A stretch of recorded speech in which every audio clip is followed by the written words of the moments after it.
আজ বিশ্বকাপে এমন একটা ম্যাচ চলবে, সেটা হবে high voltage match. Norway versus France. দুর্দান্ত একটা খেলা হবে এবং জাঁকজমক। কে দল জিতবে, কে গোল করবে, নরওয়ের কে গোল করবে, ফ্রান্সের কে গোল করবে, এমবাপ্পে নাকি নরওয়ের ওই সেরা চিরচেনা প্লেয়ার হালান্ড, কে আজকে বেশি গোল করবে? এবং একই গ্রুপের তারা এমবাপ্পে 4টে গোল করছেন এবং হালান্ডেও 4টে গোল করছেন। এবার কে উপরে যাব এবং গ্রুপ চ্যাম্পিয়ন হবেন কারা, ফ্রান্স নাকি নরওয়ে? একটা যুদ্ধের মতন খেলা যাবে আজকে।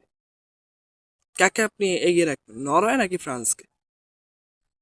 আমার পরিসংখ্যান হিসাবে দেখতেছি যে ফ্রান্সই এগিয়ে, নরওয়ে একটু পিছিয়ে, কারণ নরওয়ে শুধু আর্লিং হালান্ডে শুধু, এছাড়া তাদের কোনো যোগ্যতা ম্যান নাই।